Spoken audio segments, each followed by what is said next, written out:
Hello friends, welcome to my channel. Friends, आप लोग का मेरे यूट्यूब चैनल में बहुत बहुत स्वागत है। मैं उम्मीद करती हूँ आप लोग स्वस्थ होंगे, मस्त होंगे, पढ़ाई लिखाई में व्यस्त चल रहे होंगे।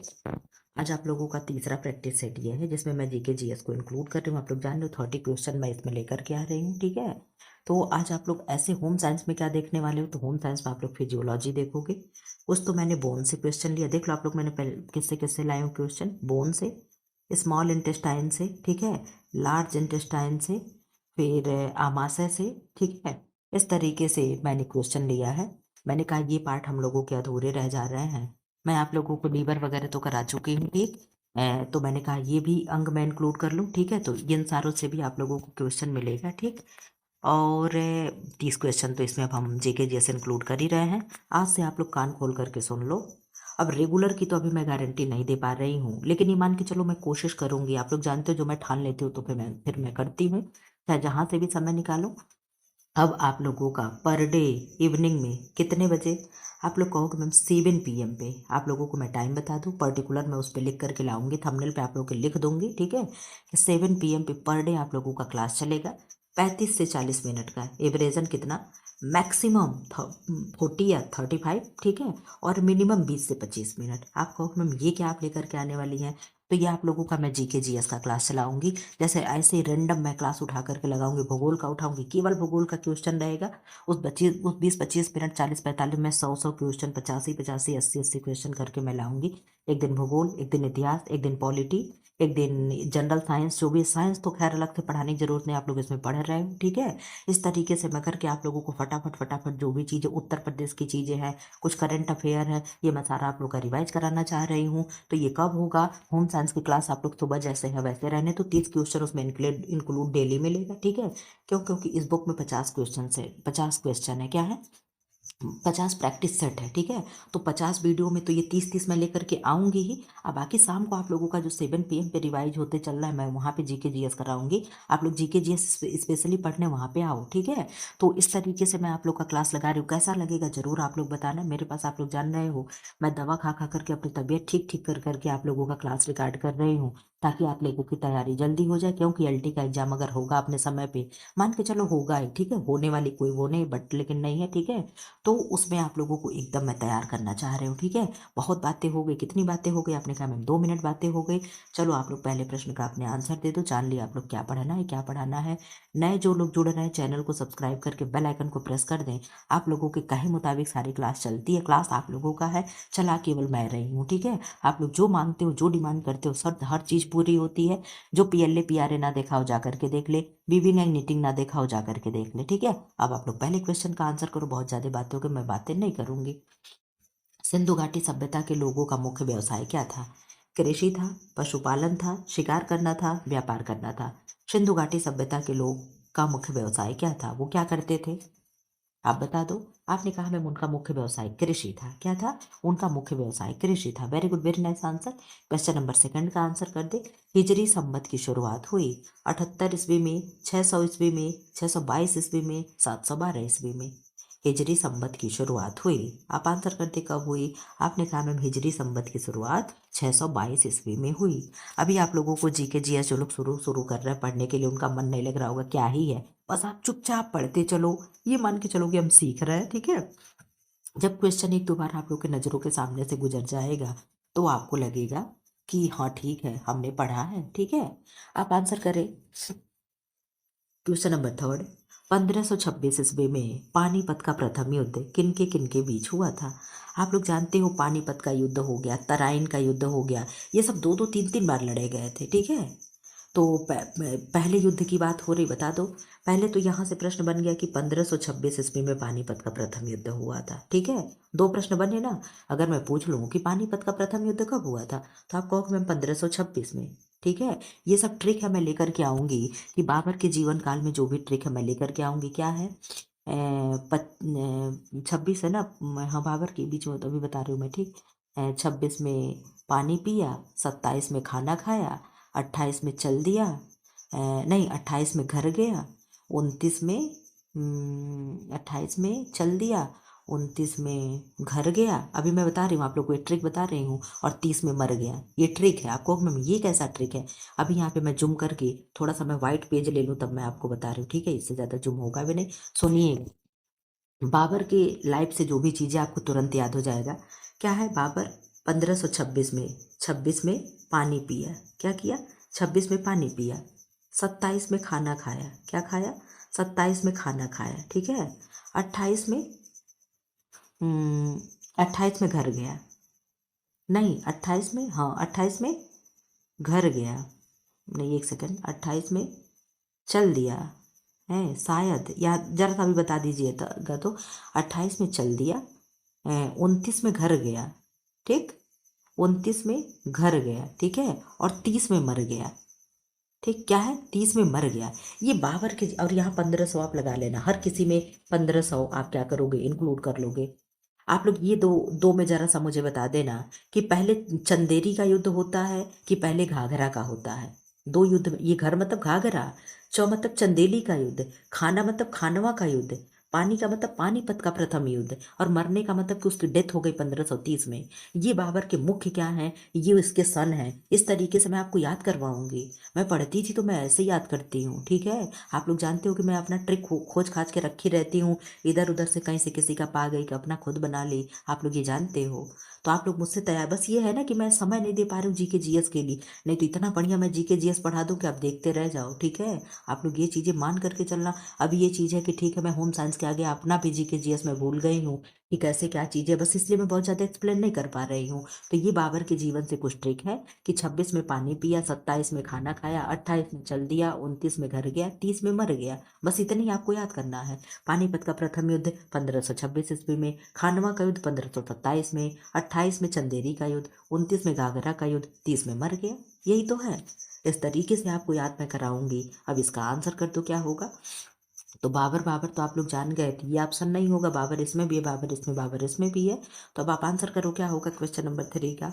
आपने कहा मैम बाबर एवं इब्राहिम लोदी के बीच क्या हुआ था, पानीपत का प्रथम युद्ध हुआ था। तो अब बताओ 1526 में पानीपत का प्रथम युद्ध हुआ, कहाँ हुआ था, अरे पानीपत का प्रथम युद्ध कब हुआ, 1526 में।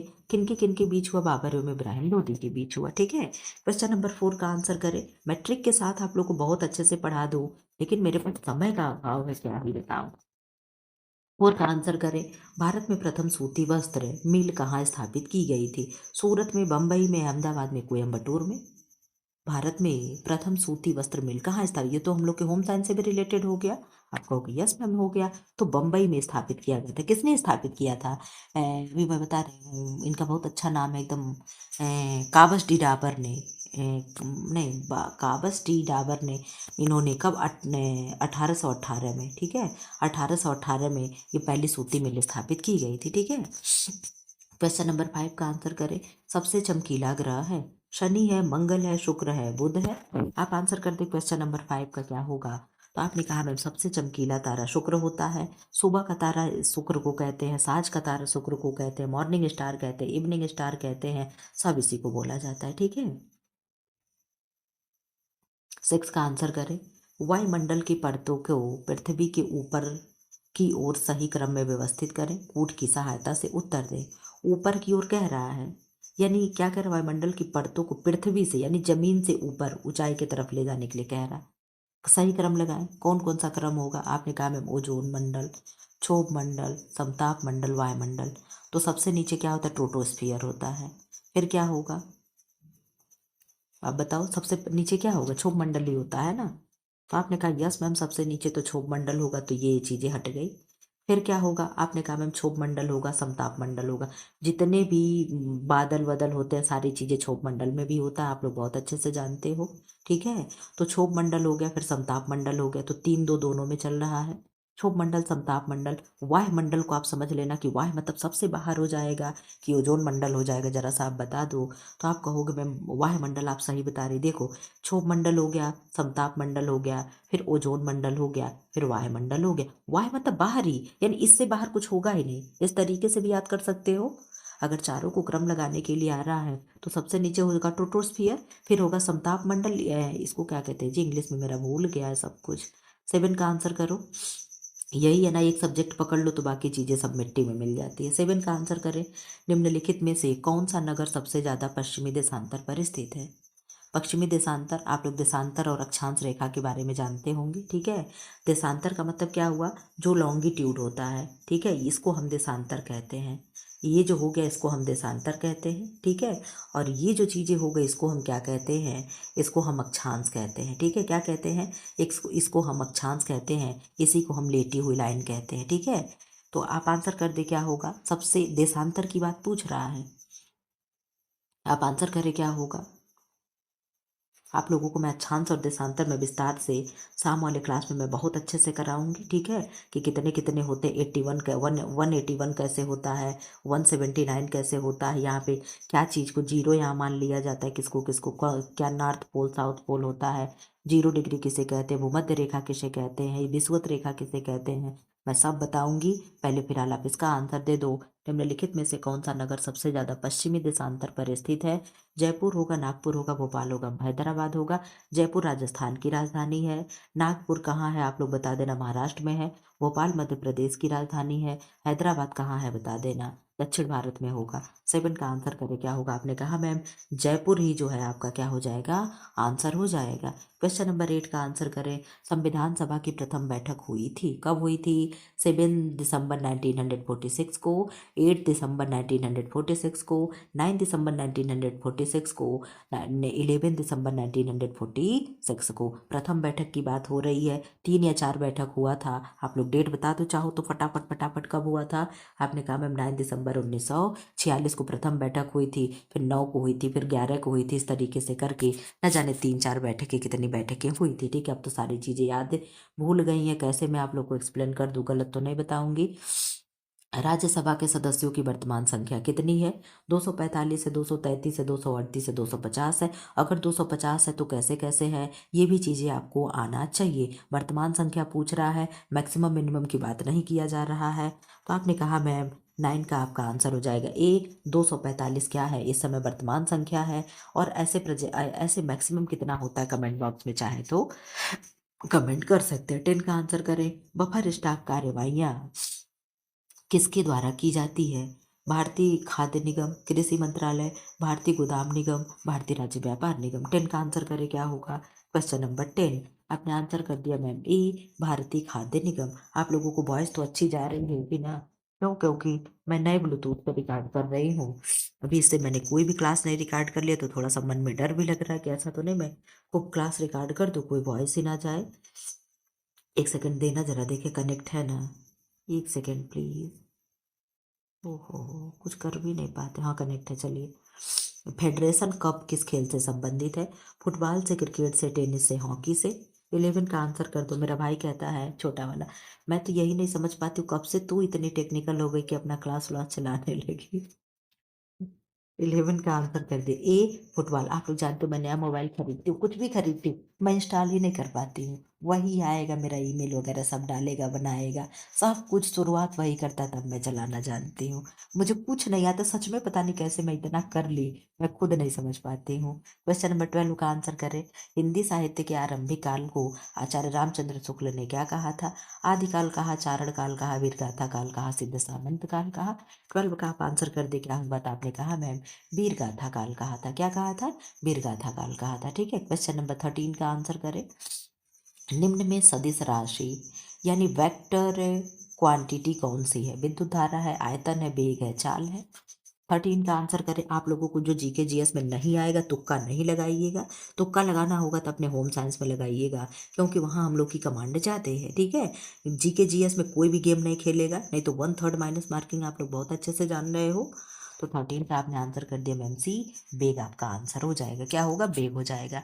क्वेश्चन नंबर 14 का आंसर करें, निम्न में से आइंस्टीन की खोज है, यानी आइंस्टीन ने किसकी खोज की थी।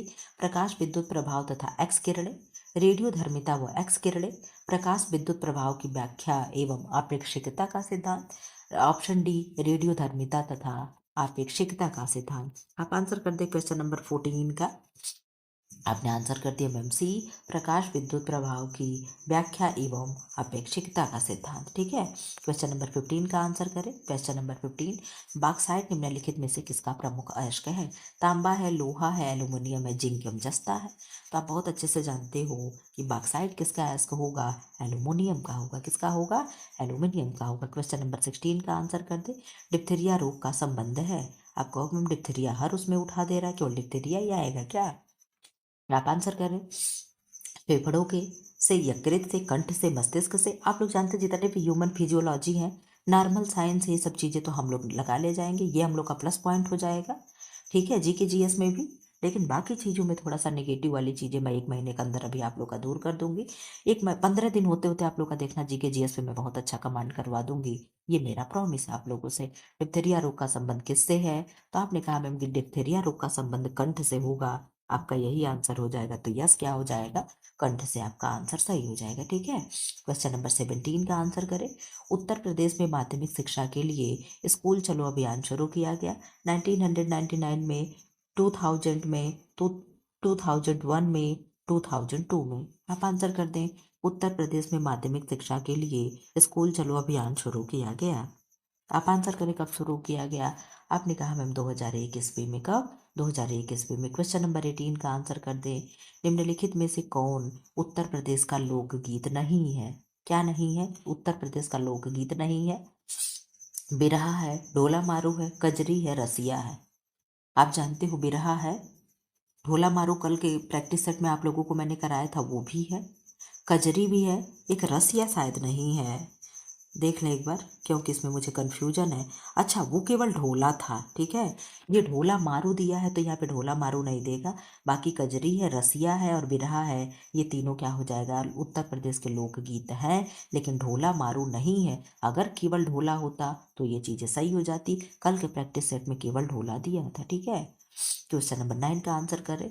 भारत संचार निगम लिमिटेड, जिसे हम बीएसएनएल कहते हैं, हम लोग बीएसएनएल को क्या कहते हैं? भाई साहब नहीं लगेगा, यही कहते हैं ना कि भाई साहब नहीं लगेगा। तो भारतीय संचार निगम लिमिटेड, जिसे बीएसएनएल कहते हैं, का संगठन किस कब किया गया था? आप लोग जानते नहीं हो, आप लोग की क्लास बीएसएनएल की बदौलत ही चलती है। ठीक है, आप लोगों के इतना अच्छा आपका नेट चलता है तो यस, मेरे यहाँ बीएसएनएल नंबर 1 चलता है। ठीक है, आप लोगों का जो भी काम होता है, थंबनेल वगैरह बनाना, एडिट करना, मैं स्कूल में ही कर लेता हूँ। मेरे स्कूल में बीएसएनएल बहुत बढ़िया चलता है। वहीं आधा काम मैं क्लास में बैठे बैठे, इधर उधर लंच में भी सोच लो मैं रेस्ट नहीं करती हूँ, खाना खा के तुरंत मैं ये सारे कामों में लगे रहती हूँ। किसी से बातें भी कर रही हूँ तो भी अपना काम ही कर रहे हो। सब लोग सोचते होंगे क्या दिन भर मोबाइल में करती रहती है। भाई लोग नहीं जान रहे ना मैं क्या करती हूँ।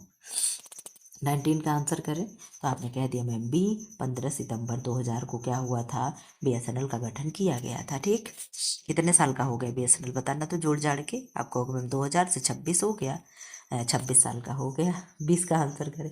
भारत में कौन सा प्रथम राष्ट्रीय उद्यान स्थापित किया गया था? बेलवदना राष्ट्रीय उद्यान, पेरियार राष्ट्रीय उद्यान, जिम कॉर्बेट राष्ट्रीय उद्यान, बांदीपुर राष्ट्रीय उद्यान। आंसर करते। आप आंसर कर दे 20 का। आपने 20 का आंसर कर दिया है। मैम जिम कॉर्बेट राष्ट्रीय उद्यान क्या है? कहाँ पे है जिम कॉर्बेट, कोई बताएगा? बता दो तो कमेंट बॉक्स में। 21 का आंसर करें। स्वधार योजना संबंधित है गरीब महिलाओं की सुरक्षा एवं विकास से, शहरी महिलाओं की सुरक्षा एवं विकास से, ग्रामीण महिलाओं की सुरक्षा एवं विकास से, कठिन परिस्थितियों में पड़ी महिलाओं की सुरक्षा एवं विकास से। स्वधार योजना की बात कर रहा है। ये भी क्वेश्चन प्लस पॉइंट हो गया हम लोग के होम साइंस के लिए। तो 21 का आपने आंसर कर दिया कि मैम कठिन परिस्थितियों में पड़ी महिलाओं की सुरक्षा एवं विकास से स्वधार योजना का संबंध है। ठीक है, 22 का आंसर करो। मैथ भी हम लोगों में 5 आएगा, आप लोग जान ही रहे हो। 11 संख्याओं का औसत 35 है। यदि प्रथम 6 संख्याओं का औसत 32 हो और अंतिम 6 का 37 हो तो छठी संख्या क्या होगी? मैं केवल आंसर बता करके निकल लूंगी। 22 का आप लोगों ने कहा मैम बी, 29 हो जाएगा। क्या होगा? 29 हो जाएगा। ठीक है, 23 का आंसर करें। एक धनराशि में एक निश्चित चक्रवृद्धि ब्याज की दर हर वर्ष जोड़ने पर 4 वर्षों में 7,000 और 8 वर्षों में 10,000 हो जाती है। 10 ही है ना जी, 1 लाख नहीं ना है। तदनुसार वह मूल धनराशि कितनी है? 4700 है, 4900 है, 4100 है, 4300 है। आप आंसर कर दे क्या होगा 23 का? तो 23 का आपने आंसर कर दिया मैम बी, 4900 होगा। इसी 4900 पे आप लोगों को मैं एक कहानी सुनाना चाहूंगी। हम लोग किस क्लास में पढ़े रहते हैं अभी ये नहीं मालूम है। ठीक, छः सात उसमें पढ़ रहे होंगे, 6 7 8 इस ऐसे ही रहा होगा। ठीक, हमारे एक सर थे मैथ पढ़ाते थे, कहे 20 100 को क्या कहते हैं। ठीक, तो सब कहे 20 100, 20 100 को 20 ही 100 तो कहेंगे, क्यों 20 100 को 20 ही 100 कहेंगे। सब आपस में सब ऐसे कह रहे हैं, सबको बारी बारी से खड़ा करके 20 100 को क्या कहेंगे, 20 100 को क्या कहेंगे। पूरा क्लास खड़ा, 20 100 कहेंगे, 20 100 कहेंगे। कोई मतलब दिमाग ही ना लगाए, सब 20 100 तो कहेंगे, 20 100 तो कहेंगे। सारे लोग, एक लड़की थी नवनीता, नवनीता नाम की थी, वो बताई, उसने कहा कि 20 100 को हम 2000 कहेंगे। केवल वही नहीं मार खाई, बाकी सब लोग इतना मार खाए उस एक सवाल के लिए, 4 4 डंडा मार खाए, फिर भी कमीना मैथ नहीं आया। इतना इतना मार खाने के बाद भी नहीं मैथ आया। 24 का आंसर करें। एक समचतुर्भुज का परिमाप 40 सेंटीमीटर है और एक कोण का माप 60 डिग्री है, उसका क्षेत्रफल है कितना होगा, आंसर करें। इसका मैंने आंसर नहीं बताया ना, 23 का हो जाएगा बी, 4900 है। ठीक है, आंसर करो। आप लोगों ने आंसर कर दिया मैम, 24 का हो जाएगा बी, 24 का हो जाएगा बी, ये वाला आपका आंसर हो जाएगा। ठीक है, मुझे इतनी हंसी आती है और इतनी शर्म भी आती है, इतना मार खाए सब लोग मैथ के लिए, फिर भी सच में मतलब ये नहीं कि एकदम बिल्कुल नहीं, छोटा मोटा एलसीएम आता है, सम विषम बता लेते हैं, असेंडिंग आर्डर डिसेंडिंग आर्डर में बड़ा कौन छोटा कौन, और ये जो भागू जोगू होता है नहीं होता इस तरीके से, जैसे मान लो 12 12 भागा 6 गुणे 8 +2 - 1, ये सवाल भी मुझे आता है। 1 से 5 तक भाई मैं मैथ पढ़ाती हूँ स्कूल में अपने, आप लोग ये जान लो, लेकिन ये सब सवाल टफ हो जाती है, सब हम थोड़ा बता पाएंगे। 25 का आंसर करें, आपने कहा मैम सी हो जाएगा। ठीक है, जो चीज़ें हैं देखो सामने है। ठीक, ये नहीं कि इधर उधर का, हम इन सब चीज़ों में नहीं रहते, हमारी कोई बेइज्जती नहीं, हम इज्जतदार नहीं है, हम 1 नंबर के बेशरम है, हमारी कोई शर्म नहीं है, हमें नहीं पढ़ने आता, हम आपके मुंह पे कहते हैं, जिसको शो ऑफ करना वो करे। भारतीय रिजर्व बैंक आरबीआई के डिप्टी गवर्नर के रूप में 1 अप्रैल 2025 को किसे नियुक्त किया गया, करंट अफेयर है। शिखा वर्मा है, पूनम गुप्ता है, सबिता सिंह है, माला अडिगा है। आंसर कर दें, 1 अप्रैल 2025 को आरबीआई का डिप्टी गवर्नर किसे चुना गया है। आपने आंसर कर एकदम, आप लोग जानते बुक आपकी कितनी नई है, आपकी बुक 28/7/2025 को विज्ञापन इसका जारी, विज्ञापन संख्या जारी के हिसाब से ये बुक आपकी नई है, समझे, ये कोई पुरानी नहीं है। इसीलिए मैंने इतना वेट करके ये किताब, सोच लो, एक बार आई फिर रिटर्न गई, फिर एक बार आई, ये तीसरे बार मैं किताब फाइनल करी हूँ। तो 26 का आपने आंसर कर दिया मैम बी, पूनम गुप्ता हो जाएगा। ठीक है, हमने कहा ऐसी बुक लो जो करंट अफेयर भी उसमें इंक्लूड हो। ट्रेपिस्ट क्या है, दूरबीन है, सुपर कंप्यूटर है, माइक्रो प्रोसेसर है, कृत्रिम उपग्रह है। 27 का आप आंसर करें क्या होगा, आपने कहा मैम 27 का ए हो जाएगा, दूरबीन हो जाएगा। आप जानते हो मैं जीके जीएस की क्लास क्यों शाम को लगाती हूँ, क्योंकि 30 क्वेश्चन कराने में पूरा 20 25 मिनट लग जा रहा है, तो उधर का क्वेश्चन 60 हो जा रहा है, इसलिए मैंने सोचा कि ज़्यादा से ज़्यादा मैं शाम को 7 बजे करा दूंगी। 28 का आंसर करें, डेविस कप किस खेल से संबंधित है, बैडमिंटन है, टेबल टेनिस है, लॉन टेनिस एंड हॉकी है। हॉकी की हॉकी, आप बताते क्या होगा। 28 का आपने आंसर किया सी, लॉन टेनिस हो जाएगा, क्या होगा, लॉन टेनिस हो जाएगा, आंसर दिख जाएगा जी, इसे मैं दिखाऊंगी नहीं। 29 का आंसर करें, अंतर्राष्ट्रीय महिला दिवस किस तिथि को मनाया जाता है, आप बता दो। कल मैंने 3 दिवस आप लोगों को बताया था, जल दिवस, पृथ्वी दिवस, जैव विविधता दिवस। 16 सितंबर को ओजोन दिवस होता है। 19 नवंबर को यानी 19 नवंबर को विश्व शौचालय दिवस होता है, अभी आने वाला है। ठीक है, तो 8 मार्च को अंतर्राष्ट्रीय महिला दिवस हो जाएगा। दिवस भी आप साथ साथ लेके चलते चलो, ताकि आपको एक्स्ट्रा ना पढ़ना पड़े। 7 अप्रैल को क्या होता है, विश्व स्वास्थ्य दिवस होता है। और 24 मार्च को क्या होता है, जरा सा बता देना। 25 अप्रैल को क्या होता है, जरा सा बता देना। तो 24 मार्च को टीबी दिवस होता है। 25 अप्रैल को मलेरिया दिवस होता है शायद। 25 अप्रैल को, हाँ, मलेरिया दिवस होता है, एक बार देख लेना। तो 25 अप्रैल को मलेरिया दिवस होता है। ठीक है, दिवस तो मैं आपको यूं याद करा दूं, ठीक है, बस एक बार मैं अपना रिवाइज कर लूँ, उसके बाद तो मैं पूरे आपको 12 महीने का दिवस एकदम पूरा परफेक्ट आपके ऐसे किताब में छप के आ जाएगा। इतना मैं दिवस लर्न कर रखी हूँ, बस मुझे रिवाइज करना हल्का सा। महोदया किसका पुराना नाम है, इलाहाबाद का, खजुराहो का, कन्नौज का और पटना का। तो आप बहुत अच्छे से जानते हो, बहुत पुराना क्वेश्चन है कि महोदया आपके कन्नौज का नाम है। किसका? कन्नौज का नाम। कन्नौज को कान्य कुब्ज कहते थे पहले, ठीक है। ये आपका उत्तर माला रहा। और ये आपकी बुक रही, शिवांगी जी कह रही थी मैम बुक भी दिखा देना। ये बुक है, ठीक है, देख लेना, ये बुक है। अब यहाँ आप लोग मुझे 2 सेकंड का टाइम दो, मैं अपने क्वेश्चन पे चलूँ। आंसर करें आप। अब आप यहाँ से आंसर करो। बोन से मैं क्वेश्चन लेकर के आऊँ, ठीक है। बोन है, उसके बाद मैंने आपको पहले बता दिया था शुरुआती में, बहुत ज़्यादा मैं एक्सप्लेन नहीं करूँगी, आप आंसर करते चलो क्योंकि 60-70 क्वेश्चन है, ठीक है। तो ये भी आपको करना है। रात को 11 बज गया है तो मैं यही नहीं ना करती रहूँगी, मेरे पास भी भाई सोने होने के लिए तो कम से कम समय मुझे मिल ही जाए, क्यों कि नहीं मिलना चाहिए? मिलना चाहिए ना। आंसर करें। हड्डियों का प्रमुख कार्य क्या है? पाचन है, संरचना और सहारा देना है, हार्मोन बनाना है, ऊर्जा संग्रह करना है। आज मैंने कहा क्वेश्चन रिपीट नहीं होना चाहिए, सही बता रहे हैं। देखिए क्या हुआ है, मैंने देखा तो नहीं है, लेकिन खैर चलिए, बहुत ज़्यादा दबाव भी नहीं दिया जा सकता है ना। आपने कहा मैम हो जाएगा, संरचना और सहारा देना क्या हो जाएगा, इसका कार्य हो जाएगा, ठीक है। क्वेश्चन नंबर 2 का आंसर करें। मानव शरीर में सबसे लंबी हड्डी कौन सी है? टिबिया है, फिबुला है, फीमर है, ह्यूमरस है। टिबिया हमारे पैर की हड्डी है, फिबुला पैर की हड्डी है, फीमर जांघ की हड्डी है, ह्यूमरस हाथ की हड्डी है। ये भी चीज़ें आप साथ साथ रिवाइज करते चलो, अलग से कोई भी रिवाइज करने का आपको टाइम नहीं मिलेगा। आपने कहा मैम फीमर हो जाएगा, जो सबसे लंबी हड्डी हो जाएगी, कहाँ की? फीमर की हो जाएगी, ठीक। किधर जाना है जी? इधर की इधर। आंसर करें। क्वेश्चन नंबर 3 क्या है? खोपड़ी यानी स्कल किस प्रकार की हड्डियों से बनी होती है? लंबी हड्डी से, छोटी हड्डी से, चपटी हड्डी से, अनियमित हड्डी से। Long bone, short bone, flat bone, irregular bone. आप आंसर करें क्या होगा? क्वेश्चन नंबर 3 आपने कहा मैम हो जाएगा सी, चपटी हड्डियां यानी फ्लैट बोन से क्या होते हैं? खोपड़ी यानी स्कल बना होता है, ठीक है। क्वेश्चन नंबर 4 का आंसर करें। लाल रक्त कोशिकाओं का निर्माण कहाँ होता है? रेड ब्लड सेल्स प्रोड्यूस्ड कहाँ? मांसपेशियों यानी इन मसल्स में, इन स्किन में, बोन मैरो में, लीवर में। यहाँ देख लो लाइवर लिखा है, हम लोग अगर लाइवर पढ़ लें तो क्या गलत पढ़ेंगे। 4 का आंसर करें क्या होगा? आपने आंसर कर दिया मैम सी, अस्थि मज्जा यानी बोन मैरो में क्या हो जाएगा? आरबीसी का निर्माण होता है, ठीक। क्वेश्चन नंबर 5 का आंसर करें। क्वेश्चन नंबर 5, नी जिन्हें हम घुटना कहते हैं, आपको के साइलेंट हो जाता है, ठीक है। तो नी यानी घुटना में कौन सी हड्डी पाई जाती है? आप लोग नी से याद आया, नॉलेज की स्पेलिंग क्या होती है? KNOWLEDGE,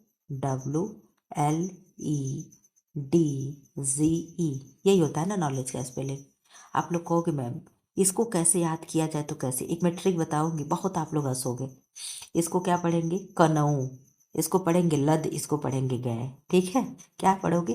कनऊ लद गए, ठीक है। क्या पढ़ोगे? कनऊ लद गए। इस तरीके से कुछ ना आए ना तो अपने आप बना लिया करो। अब नॉलेज की स्पेलिंग अगर आप मुझसे लिखवा लो तो मैं नहीं लिख पाऊंगी, लेकिन इस तरीके से मैं तोड़ करके जब पढ़ती हूँ कनऊ लद गए, भाई मैं जान रही हूँ ना मैं क्या पढ़ रही हूँ, आपके सामने तो मैं प्रेजेंट करूँगी, भाई मैंने नॉलेज की स्पेलिंग लिखी है, भी नहीं लिख दिया है, मैं पढ़ी लिखी हूँ, ठीक है। कि नॉलेज मुझे आ रहा है लिखने, भाई शो अप करने में क्या जा रहा है, लेकिन मैं जान रही हूँ ना कि मैंने कैसे याद किया है। कनऊ लद गए, इस तरीके से भी पढ़ा जाता है। आपको मैं ऐसा ऐसा बता देती है। आंसर कर दो। आपने कहा मैम जो पटेला होगा ये क्या होती है? घुटने की हड्डी होती है, ठीक है। रेडियस है हाथ की हड्डी है। कैल्विकल कहाँ की हड्डी? क्लेविकल और स्कैपुला, ये सब कहाँ की हड्डी? इनसे प्रश्न बने मैं बताऊंगी नहीं। फिलहाल जिसका आंसर आप निकलो और निकलो यहाँ से। रीढ़ की हड्डियाँ जिन्हें हम वर्टिब्रा कहते हैं को क्या कहा जाता है? सॉरी, रीढ़ की हड्डियाँ। रोज मैं रात को जब क्लास रिकॉर्ड कर रही हूँ ना, आप लोग जाने मुझे ठंडी लग जा रही है, इसलिए, और मेरा कोल्ड नहीं सही हो रहा है, बढ़ते चला जा रहा है। ये सोचते बिस्तर में घुस करके क्लास रिकॉर्ड करें, रजाई वजाई बढ़िया आराम से ब्लैंकेट में पैर रख के रिकॉर्ड करें। रीढ़ की हड्डियाँ, हड्डियों ने वर्टिब्रा, वर्टिब्रा ही कहेंगे ना, वर्टिब्रा को क्या कहा जाता है? कार्पल कहेंगे, टार्सल्स कहेंगे, वर्टिब्रा कहेंगे, मेटाकार्पल्स कहेंगे। कार्पल्स किसे कहते हैं? कलाई की हड्डी को कार्पल्स कहते हैं। टार्सल्स किसे कहते हैं? पंजे की हड्डी को, मतलब पैर के पंजे की हड्डी को टार्सल्स कहते हैं। वर्टिब्रा क्या है, मेटाकार्पल क्या है? तो मेटाकार्पल यानी क्या हो गया? इस तरीके का जो पंजा होता है, ये वाली जो हड्डी है इसे हम क्या कहते हैं? मेटाकार्पल्स कहते हैं, ठीक है। Sorry sorry sorry sorry sorry, metacarpals पैर में होता है, पैर में। कार्पल साथ में होता है, carpals and metacarpals. Carpals metacarpals, carpals meta नहीं, टार्सल सही है जी।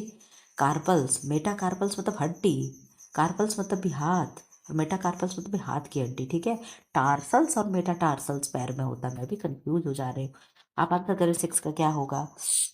आपने 6 का आंसर कर दिया मैम, सी वर्टिब्रा हो जाएगा। इसका आंसर क्या होगा, वर्टिब्रा हो जाएगा। क्वेश्चन नंबर 7 का आंसर कर दें। हड्डियों को मजबूत बनाने वाला प्रमुख खनिज कौन सा है। आयोडीन है, कैल्शियम है, सोडियम एंड आयरन है। आप बहुत अच्छे से जानते हो हड्डियों को मजबूत कौन बनाएगा, तो कैल्शियम जी बनाएंगे। कौन, कैल्शियम बनाएगा। इंसान के शरीर में कुल कितनी हड्डियां होती हैं, वयस्क की बात की जा रही है, तो आपने कहा मैम 206 हड्डियां होती हैं। इस पे भी अगर हम समय बेकार कर दें तो क्या ही मतलब है, कुछ नहीं मतलब है। क्वेश्चन नंबर 9 का आंसर कर दें। हड्डियों को जोड़ने वाली संरचना क्या कहलाती है। आप लोग जानते हो 2 चीज होती है, क्या होती है। नंबर 1 होती है लिगामेंट, नंबर 2 होता है टेंडन। क्या होगा, नंबर 1 होता है लिगामेंट, नंबर 2 होता है टेंडन। ये इस तरीके से ये हड्डी हो गई, ऐसे हमने इसको मसल्स में बढ़िया सा फिट कर दिया, ठीक। इधर ये सब मांस लगा हुआ है, ठीक है, मसल से जुड़ी हुई है इधर, और ये जो बीच में है यहाँ पे आपका हल्का सा हो गया कार्टिलेज, और ये यहाँ पे बोन बोन से डायरेक्ट जुड़ा है। 2 चीज होता है, पहला होता है टेंडन और दूसरा होता है लिगामेंट। तो जब बोन टू बोन हड्डी कनेक्ट करेगी, देखो यहाँ पे दिया है बोन टू बोन, हड्डियों को जोड़ने वाली संरचना। हड्डियों जब लिख दे तो 2 हड्डी मतलब बहुत हड्डी, और जब हड्डी लिख दे तो केवल 1 हड्डी। यहाँ पे बहुवचन हो जाता है, ठीक है।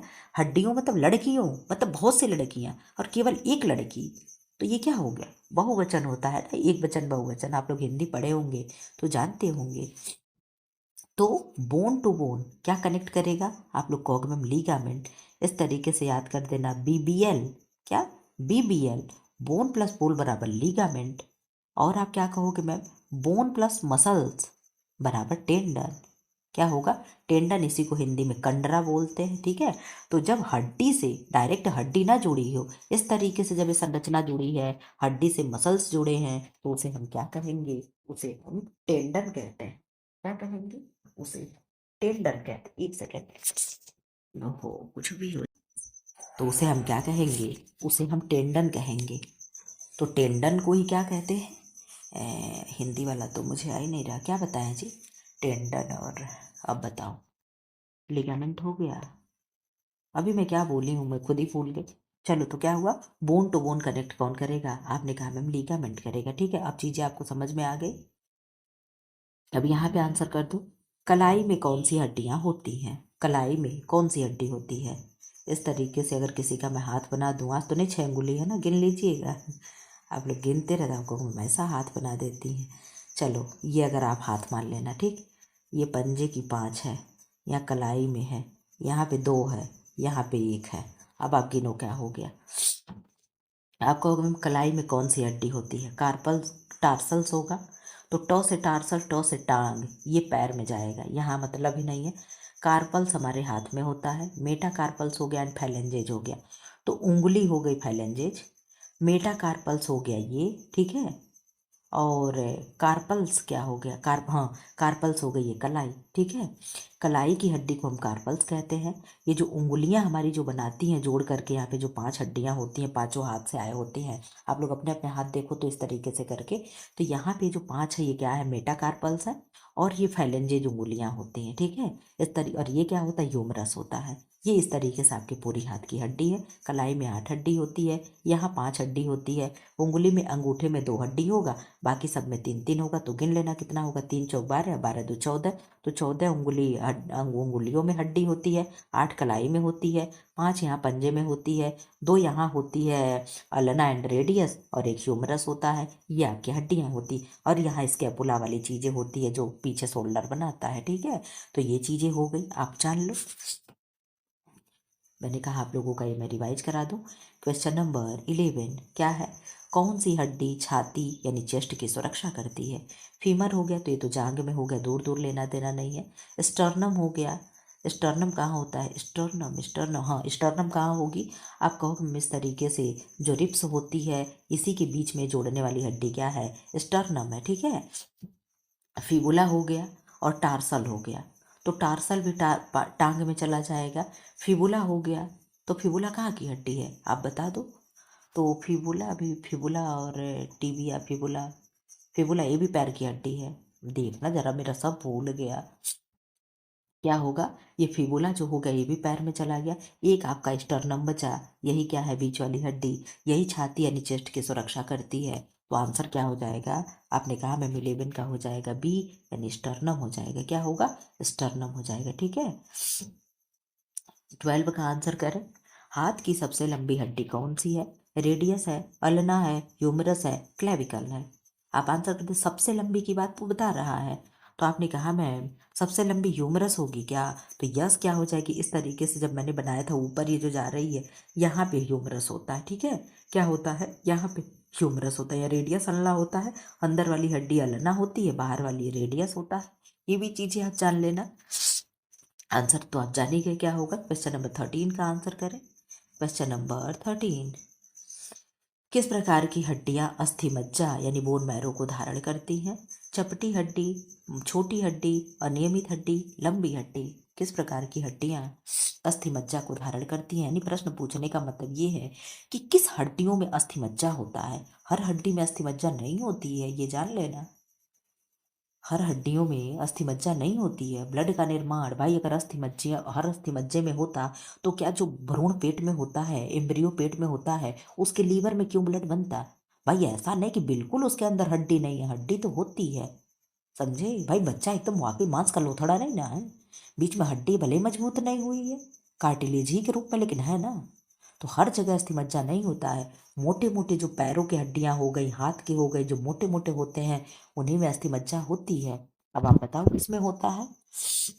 आपने कहा मैम 13 का, लंबी जो हड्डियां होंगी जैसे जांग की हो गई, हाथ की हो गई, इन सब हड्डियों में क्या होता है? बोन मैरो होता है, ठीक है। क्वेश्चन नंबर 14 का आंसर करें।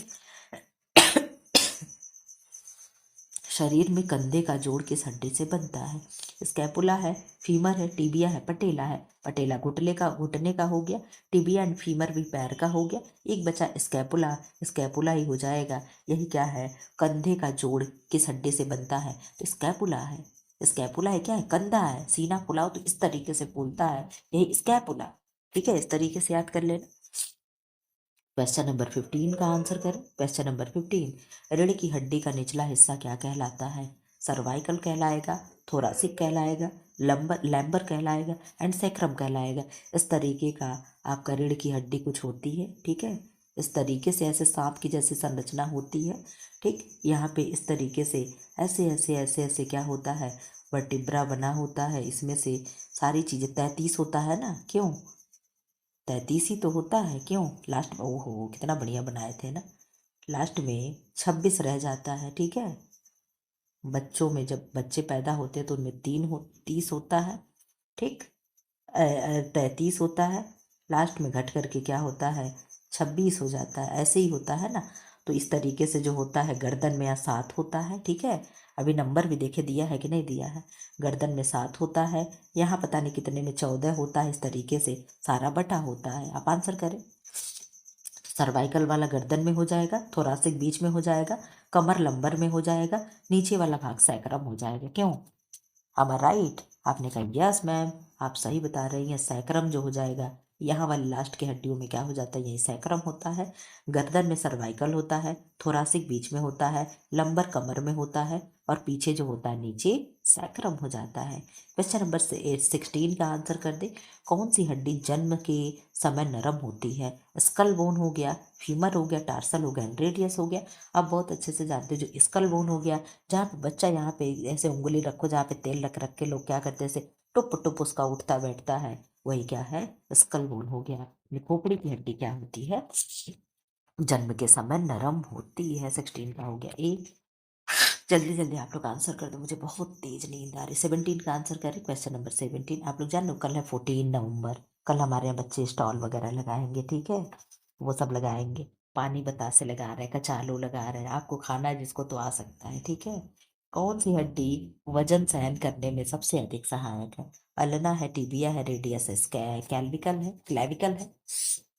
क्लेविकल को कॉलर बोन बोलते हैं, कॉलर बोन, ठीक है। इस तरीके से जो गले में ऐसे जोड़े होता है, ठीक है, इसी को क्या कहते हैं? कॉलर बोन भी कहते हैं। आप आंसर करते क्या होगा? हड्डी वजन सहन करने में सबसे अधिक है। आप लोग जानते हो वजन कौन सहन करता है? हमारा पैर। हमारे शरीर का पूरा भार किस पे टिका है? आपने कहा मैम पैर पे है, तो पैर की हड्डी कौन सी है? आपने कहा मैम टिबिया है, यही तो दिख रहा है। रेडियस हाथ की हो गई, क्लेविकल कंधे की हो गई, अल्ना भी हाथ का हो गया, एक ही बचा टिबिया, यही आंसर हो जाएगा। कुछ कॉमन सेंस से भी क्वेश्चन सही होते हैं, बिल्कुल भी रटने से नहीं। बिल्कुल भी भोंदू ना बनो, अपने दिमाग को एकदम एक्टिव रखो, बिल्कुल एक्टिव। कुल्ले की हड्डी को क्या कहा जाता है? आर्बिट कहेंगे, पेल्विस कहेंगे, स्कैपुला कहेंगे, स्टर्नम कहेंगे। स्कैपुला तो सीने की हो गई, आप लोग जान रहे हो, पीछे की मतलब कंधे वाली। और पेल्विस हो गई किसकी? कुल्हे की हो गई। इस तरीके से आपका ऐसे कुछ कुल्हा बनता है, ठीक है। यही वाली हड्डी क्या हो गई? यहाँ पे बीच में ऐसे होल होता है, जो पैर आकर के आपका टिक जाता है, ऐसे कुछ होता है ना, इस तरीके से। यहाँ इस तरीके से पता नहीं कैसे ऐसे ऐसे ऐसे ऐसे ऐसे संरचना होती है, यही क्या है? यही तो होगा आपका। आपने कहा मैम यस मैम, यही आपका पेल्विस हो जाएगा। तो क्या होगा? क्वेश्चन नंबर 18 का बी, यही आपका पेल्विस हो जाएगी। इतना बढ़िया 10th की बुक में बना करके दिखाया किया है कि आपको क्या ही बताया। 19 का आंसर करें। जब मैं तैयारी करती थी ना तो उतने अच्छे से मुझे नहीं आता, सही बता रहे हैं आपको। लेकिन जब स्कूल में पढ़ाने लगी तब ये सारी चीज़ें और अच्छे से आने लगी। तब मुझे लगा कि लाओ यार अब मैं यूट्यूब पे पढ़ाऊँ, ठीक है, कुछ का तो हो सकता है भला हो जाए। जो ऐसे बच्चे हों जो ना मतलब फीस अफोर्ड कर सकते हों, बहुत से लोग हमारी परिस्थितियों को सब लोगों ने फेस किया है, ऐसा नहीं कि सब लोग ऐसे ही हैं, ठीक है। हर कोई वो परिस्थिति झेल करके आया है। बस पूछो उससे तो उसका दिल जानता होगा कि क्या करके आए हैं तो आज यहाँ पे बैठे हैं, ठीक है। उंगलियों की हड्डियों को क्या कहा जाता है? फैलेंजेज है, कार्पल्स है, टार्सल्स है, मेटाटार्सल्स है। पीछे मैंने आप लोगों को बता दिया है, ठीक है। आपने कहा मैम फैलेंजेज क्या हो जाएगा? उंगली की हड्डी को कहेंगे। तो मच्छर इतने लग रहे हैं, मन कर रहा पीट डाले एकदम। कान में आ रहा है, बोल के निकल ले रहा है, कान में आ रहा है, पता नहीं क्या कह के जा रहा है। कह रहा मैम अब रहने दो, बच्चों को ना पढ़ाओ। कान की सबसे छोटी हड्डी कौन सी है? स्टेप्स है, इंकस है, मेलियस है, स्कैपुला है। तो आप जानते हो कान में कौन सी हड्डी होती है? या तो मिस याद कर लो या तो सिम याद कर लो, कुछ भी। आपको हम ये क्या ट्रिक दे रही हैं? Stapes, incus and malleus. Malleus, stapes, incus. Malleus, incus and stapes, यही 3 कान की हड्डी होती है। एक कान में 3 हड्डी होती है, दूसरे में 3 बराबर 6 हड्डी होती है, ठीक है। तो आपने आंसर कर दिया, मिस स्कैपुला को हटा दे तो तीनों कान की हड्डी हैं। सबसे छोटी कौन सी हड्डी होती है? तो आपने कहा मैम सबसे छोटी हड्डी की बात आप कर रही हैं। यस मैं सबसे छोटी हड्डी की बात कर रही हूँ। आपने कहा मैम स्टेप्स क्या हो जाएगा? सबसे छोटी हड्डी हो जाएगी, ठीक है। क्वेश्चन नंबर, अब यहाँ से 21 ना करके 1 दिया है, क्यों? क्योंकि मैंने टॉपिक चेंज किया ना। अब तक वहाँ से बोन से क्वेश्चन चल रहे थे, अब यहाँ स्मॉल इंटेस्टाइन से चलेगा, इसलिए आप 1 करके आंसर दीजिए। आपको आंसर करने से मतलब होना चाहिए, ठीक, दुनिया भर के नौटंकी से नहीं, ठीक है, कि मैम क्यों 1 नंबर है, 20 से क्यों 1 हो गया, 21 क्यों नहीं हुआ, ये सारी चीज़ें आप मुझ पर छोड़ दिया करो, ठीक है। क्वेश्चन नंबर फर्स्ट का आंसर करें। छोटी आंत का मुख्य कार्य क्या है? भोजन का संग्रह है, पोषक तत्वों का अवशोषण यानी एब्जॉर्प्शन ऑफ न्यूट्रिएंट है, पानी बनाना यानी प्रोड्यूसिंग वाटर है, और रक्त शोधन यानी ब्लड प्यूरिफिकेशन है। आप आंसर करें क्या होगा क्वेश्चन नंबर फर्स्ट? आप आंसर कर दे क्या होगा? आपने आंसर कर दिया क्वेश्चन नंबर फर्स्ट का मैम हो जाएगा पोषक तत्वों का अवशोषण हो जाएगा, यानी ऑब्जॉर्प्शन ऑफ न्यूट्रिएंट्स, ठीक है। क्वेश्चन नंबर सेकंड का आंसर कर दे। छोटी आंत के कितने भाग होते हैं? जो बच्चे पुराने हैं, इधर बहुत दिनों से मेरे सामने छोटी आंत से कोई क्वेश्चन नहीं आया, मैंने ट्रिक नहीं बताया, लेकिन आज मैं बताऊंगी। आपने कहा मैम छोटी आंत के, आप हमेशा से कहती हैं कि 3 पार्ट होते हैं, कौन कौन होते हैं? आपने कहा मैम डी जे आई। कौन होता है? डी जे आई। किसके घर आई मैम? तो छोटी के घर आई। किसके घर? छोटी के घर। कौन आया? तो डी जे आई। डी जे आई, डीआईजी वगैरह का पद आप लोग जानते हो ना, बहुत बढ़िया होता है, ठीक है। तो डीआईजी ना आकर के हमारे कौन आया? हमारे डीजीआई आए, ठीक है। कौन आया? डीजेआई। डी फॉर डेडोनम, क्या हो गया? D for duodenum, J for jejunum and I for ileum, क्या हो गया? और ये तीनों इत्तेफाकन आपके क्रम से बने हुए हैं। कौन है? ये तीनों क्रम से बने हुए हैं, ठीक है। अगर आपको छोटी आंत का कोई पार्ट कह दे सीक्वेंस से आप लगाओ, तो आप आंख बंद करके लगा दोगे डेडोनम, जेजोनम एंड इलियम। सबसे लास्ट वाला भाग इलियम होता है, सबसे शुरुआती भाग क्या होता है? डेडोनम होता है, ठीक है। तो ये तीन पार्ट होते हैं आपके स्मॉल इंटेस्टाइन के। तो यहाँ से नंबर 1 2 हो गया, ठीक। अब यहाँ से क्वेश्चन नंबर 3 का आंसर कर दो। क्वेश्चन नंबर 3 देखो आ गया प्रश्न, मैं एक्सप्लेन कर दे, आप आंसर देना। छोटी आंत का पहला भाग कौन सा होगा? जेजुनम होगा, इलियम होगा, डियोडेनम होगा एंड कार्डिया होगा। आप आंसर कर दी क्या होगा? क्वेश्चन नंबर 3 मच्छर भाई प्लीज 15 मिनट और रह लेने दो। आप आंसर करिए क्या होगा क्वेश्चन नंबर 3।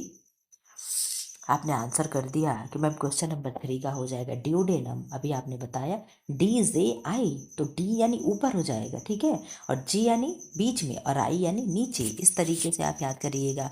DJI किसके घर? DJI मैम तो छोटी के घर आई। किसके घर? छोटी के घर। DJI आए, ठीक है। इस तरीके से कुछ भी करके आप अपना क्वेश्चन सही कर लेना। आप पागलों की तरह पढ़ो मेरे। आप लोग को मेरा ट्रिक नहीं लगता कि एकदम बकवास ट्रिक? कैसा मैम ट्रिक बना करके अपना पढ़ती हैं करती हैं? भाई हमें अपने से मतलब है, दुनिया से क्या ले, हमें प्रश्न सही करने से मतलब। हम चाहे किसी को गाली दे करके प्रश्न याद रखें, लेकिन हमें प्रश्न याद होना चाहिए, समझे? चाहे जितना भी बकवास ट्रिक क्यों ना हो, लेकिन हमें अपने प्रश्न सही करने से मतलब होने चाहिए। कौन सा एंजाइम छोटी आंत में कार्बोहाइड्रेट को ब्रेक डाउन करता है? आप बता दो। छोटी आंत में कार्बोहाइड्रेट को कौन ब्रेक डाउन करेगा? लाइपेज करेगा, एमाइलेज करेगा, ट्रिप्सिन करेगा, पेप्सिन करेगा? तो आप बहुत अच्छे से जानते हो कि लाइपेज किसको करेगा? फैट को करेगा। अमाइलेज किसको करेगा? ये CHO को ब्रेक डाउन करता है।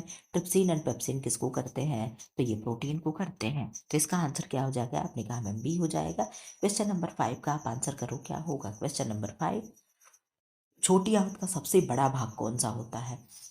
ड्यूडेनम होगा, जेजोनम होगा, इलियम होगा एंड सीकम होगा। तो सीकम तो बड़ी आंत का भाग हो गया, स्मॉल इंटेस्टाइन का नहीं, लार्ज इंटेस्टाइन का भाग हो गया।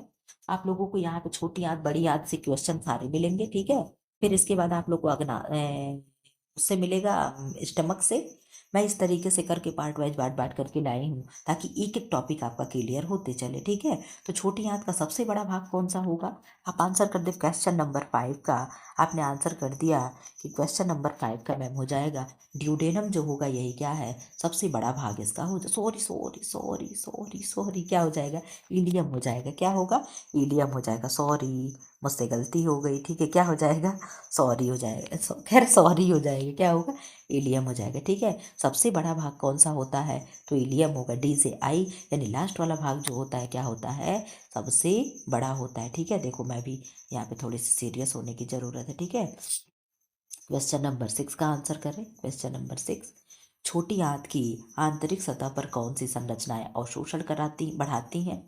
छोटी आंत की आंतरिक सतह पर कौन सी संरचनाएं अवशोषण बढ़ाती हैं? सीलिया है, विलाई है, एल्वोलाई है एंड पाइकोइड है। आप कहोगे मैं एल्वोलाई तो फेफड़े में होगा, इसको हम काट देंगे। सीलिया जानते हो क्या होता है? हमारे नाक के बाल को सिलिया कहते हैं, ठीक है। इसी तरीके से आप लोग देखते हो, हम लोगों को जब कोई भी चीज होता है, सुरोरी चढ़ जाती, खांसी हो जाती, छींक आने लगती है, हमारे अंदर कोई भी धूल मिट्टी नाक से अंदर चला गया, यही जो सिलिया होता है ना, हमारे अंदर भी छोटी आंत वात में भी क्या होते हैं, इस तरीके से जो भी संरचना बना होता है उसमें ऐसे ऐसे ऐसे ऐसे आप लोग देखोगे छोटे छोटे छोटे छोटे छोटे छोटे क्या होते हैं, रोए होते हैं, यानी बाल होते हैं, ठीक है। वो क्या करते हैं, धूल मिट्टी को फिल्टर करते हैं, अंदर जा कर के उन्हें रोकते हैं, ये सारा काम करते हैं। तो 6 का आंसर क्या हो जाएगा? आपने कहा मैम यहाँ तो ये आंसर नहीं होगा ना, हम ये केवल समझा रहे कि सिलिया है क्या। यहाँ पे आंसर हो जाएगा आपका बिलाई। ये बिलाई का मतलब क्या हो गया? इस तरीके से हमारा छोटी आंत हो गया, ठीक है। इस तरीके से इसी में उंगली नुमा ये जो संरचना होती है, इसी के बीच से खाना घुस घुस घुस घुस करके निकलता है, तो क्या होता है, ज्यादा पिसता रहता है, ठीक है। वही पाचन होता रहता है, यही क्या है, यही बिलाई है, यही अंकुर नुमा संरचना होती है, ठीक है। आई थिंक आप लोग समझ रहे होंगे मैं क्या कहना चाह रही हूँ। क्वेश्चन नंबर 7 का आंसर कर दे। बिलाई या बिली, इसको बिलाई भी कहते, इसको बिली भी कहते, कुछ भी कहते, ठीक है। में कौन सी वाहिका वसा का अवशोषण करती है? वसा का अवशोषण कौन करेगा? वेन्स यानी नसें करेंगी, धमनियां यानी आर्टरीज करेंगी, लैक्टियल और यानी न्यूरॉन करेगा। आप आंसर कर दे कौन करेगा? क्वेश्चन नंबर 7 का आप आंसर करें। आपने आंसर कर दिया कि मैम सही हो जाएगा। लैक्टियल आपका क्या हो जाएगा, आंसर हो जाएगा। आज तो वाकई जैसा लग रहा मच्छर मुझे सच में उठा के फेंक देंगे क्या घर में पे। क्वेश्चन नंबर 8 का आंसर करें। क्वेश्चन नंबर 8, एक होता ना कि जरूरत से ज्यादा मच्छर लग रहा है, सारा ध्यान ही खींच ले रहे हैं। छोटी आंत में प्रोटीन का कौन तोड़ता है। छोटी आंत की बात कर रहा है तो दोनों तो पेप्सिन और ट्रिप्सिन दोनों तोड़ते हैं, तो दोनों तो आंसर होने से रहा। एक छोटी आंत में तोड़ेगा, एक आमाशय में तोड़ेगा। तो आमाशय में कौन तोड़ता है, आप आंसर कर दो। आमाशय में अगर आप बता लोगे तो छोटी आंत भी बता लोगे, और अगर छोटी आंत बता लोगे तो आमाशय वाले को ऐसे एलिमिनेट कर दोगे। क्वेश्चन नंबर 8 का आपने कहा मैम जो ट्रिप्सिन होगा ये छोटी आंत में तोड़ेगा, और जो पेप्सिन होगा ये कहाँ तोड़ेगा, ये आमाशय में तोड़ेगा। ये दो डिफरेंट आप याद करके रखिएगा। मैं भी कंफ्यूज हो जाती हूँ, आप लोग कंफ्यूज मत होना है। तो क्वेश्चन नंबर क्या हो जाएगा, बी सही हो जाएगा। ठीक है, option number B. Question number 9 का आंसर करो।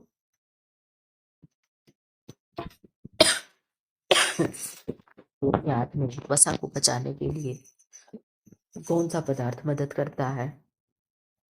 इंसुलिन है, पित्तरस है, यूरिया है, ग्लूकोज है।